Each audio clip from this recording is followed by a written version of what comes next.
Você viu aí no nosso primeiro vídeo uma introdução sobre o Apocalipse, que é o módulo que nós começamos agora a estudar, obviamente que é um módulo extenso, então nós vamos dividir ele em alguns níveis, tá bom? E neste primeiro módulo do Apocalipse, nós iniciamos a introdução, tá no primeiro vídeo, você dá uma olhadinha se você não assistiu. E além disso daí, a gente vai estar focado mais nesse módulo agora sobre as cartas que foram enviadas às 7 igrejas, tá bom? E antes da gente entrar mesmo na carta às igrejas, falando de uma por uma, nós vamos falar algumas coisas que são bem interessantes sobre este livro, que na verdade, traduzido por Apocalipse na nossa língua, não é? Vinda já direto de uma palavra grega, porém o seu significado é revelação. E você sabe que eu gosto muito de trabalhar sobre os significados, até porque a base daquilo que eu ministro como ensino, daquilo que eu prego a palavra de Deus, daquilo que eu faço os estudos, tem por base o hebraico e principalmente o hebraico antigo, tá bom? Porque eu acredito, como está escrito em Romanos 3, que Deus deu aos judeus as suas palavras. E o idioma ali hebraico é muito diferente dos outros idiomas, tá bom?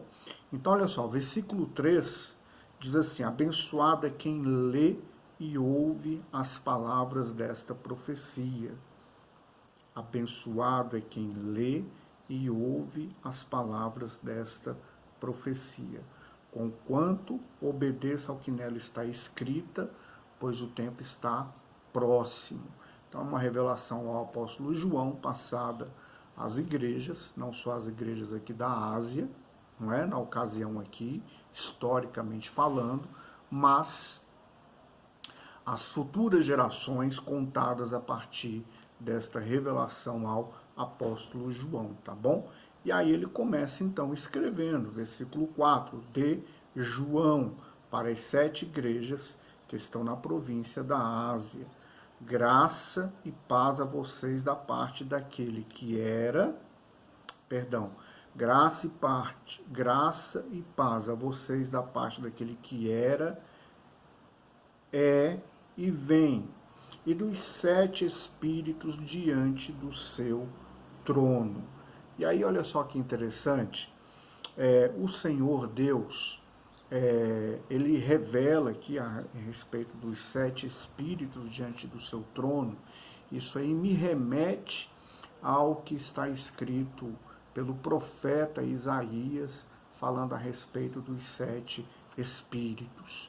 E eu quero que você depois clique aqui no link, que você vai ter aí um vídeo falando a respeito destes 7 espíritos, que na verdade é a plenitude do Espírito Santo. E essa plenitude do Espírito Santo derramada em porções sobre a vida do ser humano. E derramada em porções porque plenitude aconteceu na pessoa de Jesus. Plenitude na pessoa de Jesus aqui na terra, tá bom? E nós, seres humanos, nós vamos aí batalhando para ter cada vez mais do Espírito Santo. Eu usei aqui uma palavra porção, mas eu acredito que há uma medida do Espírito Santo sobre cada um de nós, e a sua plenitude vai trabalhando naquilo que é o corpo, naquilo que é a igreja espiritual do Senhor Jesus, tá bom? Então depois você dá uma olhadinha aí, porque tem um vídeo específico sobre isso, tá? Diante do seu trono. Verso 5. E de Jesus Cristo, ou Yeshua, ou Messias, Jesus, ou ungido, a testemunha fiel, o primogênito dentre os mortos e o governante dos reis da terra. Mas uma coisa interessante aqui, ele, Jesus, primogênito dentre os mortos, significa que ele, o primeiro a ressuscitar, o primeiro a morrer e ressuscitar e estar vivo aqui tem um significado muito forte. A minha fé e a sua fé é baseada na ressurreição de Jesus. A fé do cristão é baseada naquilo que Jesus fez na cruz do Calvário, que foi pagar o preço que a lei pedia, e ele entregou-se como sacrifício ali na cruz do Calvário, porque eu não teria condição de pagar o preço exigido pela lei, que seria cumprir a lei toda, em toda a sua totalidade, sem errar nada, nada. E onde a Bíblia mesmo diz que se eu errar eu já seria ali julgado com toda a maldição da lei, tá bom? Então nenhum homem é capaz de fazer isso. Então Jesus veio e ele pagou este preço, e ele ainda se fez um sacrifício pelas nossas vidas. Ele deu a sua própria vida em sacrifício, mas ele ressuscitou. Ele foi o primeiro. Por que o primeiro? Porque nós também ressuscitaremos. A nossa esperança é a ressurreição e estar com o Mestre, estar com Jesus. Esta é a nossa esperança e tem fundamento. Qual é o fundamento? Ele ressuscitou. O sepulcro de Jesus está vazio. O túmulo de Jesus está vazio. O seu corpo não está mais ali. Por quê? Porque o seu corpo glorificado subiu aos céus e ele vai retornar para buscar cada um de nós e nós seremos transformados. Nós teremos um corpo glorificado, nós teremos um corpo imortal. Então, o nosso espírito aqui na terra, eu tenho meu espírito, sou feito de corpo, alma e espírito. Você também, feito de corpo, alma e espírito. O corpo, ele é perecível. O corpo, ele vai entrar e já entra em decomposição. Os anos vão se passando e a gente vai tendo uma transformação, correto? E o corpo, uma hora, exceto na busca do Senhor para os que estiverem vivos, na ocasião, conhecido como arrebatamento, o corpo vai experimentar a morte, mas o espírito, ele está vivo porque ele nasceu de novo. E ele vai ter um novo corpo, um corpo incorruptível, tá bom? Então, dentre os mortos, o primogênito, entre os mortos e o governante dos reis da terra. A ele que nos ama e nos libertou dos nossos pecados ao preço do seu sangue. Então, olha, ele me libertou do pecado no preço do seu sangue. Teve um alto preço. Eu sou uma pessoa que olho a graça, porque é pela graça que nós somos salvos. Mas não foi de graça, custou um preço. E o preço daquele que nós amamos, porque ele nos amou primeiro, mas nós o amamos. Eu amo a pessoa de Jesus. E você que me ouve, eu creio que você ama a pessoa de Jesus. Se você sondar seu coração e perceber que você não ama, então, por favor, ore e peça a Deus para que Ele lhe conceda amor ao seu Filho Jesus, tá bom? E nesse amor, querido, nós o amamos e Ele nos ama. Então, a Ele que nos ama, nos libertou dos nossos pecados ao preço do seu sangue. Então, o sangue de Jesus foi o preço. Ele deu o seu sangue. Ele derramou o seu sangue por nós, tá bom? Que fez de nós um reino. Isto é, sacerdotes para Deus, seu Pai. A Ele seja glória e domínio para todo sempre. Amém. Então aqui tem uma promessa, aqui tem um acontecimento, que é a ressurreição e o preço do seu sangue. Ele já pagou pela minha vida e pela sua vida. E aqui há mais um acontecimento. Ele fez de nós um reino e somos sacerdotes para o Pai Celestial. Somos sacerdotes. Então, um reino de sacerdotes, sacerdotes espirituais, que não media entre o homem e Deus. Só há um mediador, que é Jesus Cristo.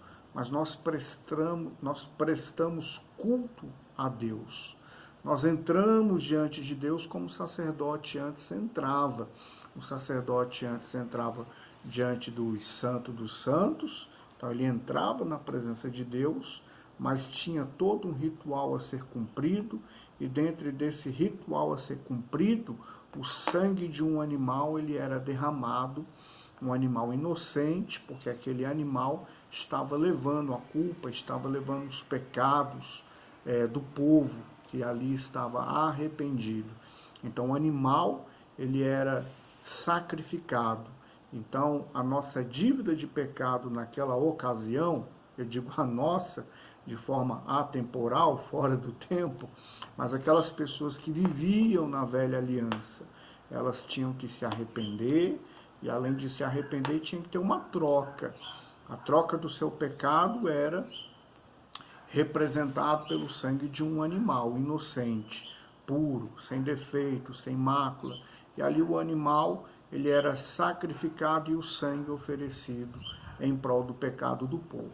E ali o sumo sacerdote entrava na presença de Deus, nos santos dos santos, por conta daquele sangue, sangue de um inocente. Agora olha só, eu e você somos sacerdotes, porque entramos livremente diante de Deus. Por que entramos livremente? Por conta do sacrifício, por conta do sangue de Jesus. Agora o sangue de Jesus foi derramado uma só vez, e não há necessidade que ele seja derramado outras vezes. É o que diz a carta aos Hebreus. Por isso a carta aos Hebreus é uma carta importante de ser lida, para que a gente possa conhecer como é a nova aliança, conhecer mais o sacrifício de Jesus, conhecer com profundidade aquilo que ele fez lá na cruz do Calvário, em prol das nossas vidas. Então esse conhecimento de Jesus, conhecimento do seu sacrifício, conhecimento daquilo que é espiritual, conhecimento do poder do seu nome, conhecimento da revelação de Deus para as nossas vidas, você vai de forma aprofundada na carta aos Hebreus, tá bom? Então olha só, maravilhosa esta revelação aqui, através do apóstolo João, tá bom? E aí o versículo 7, olhem, ele vem com as nuvens, todo olho verá, incluindo os que traspassaram, e todas as tribos da terra chorarão por causa dele. Sim, amém.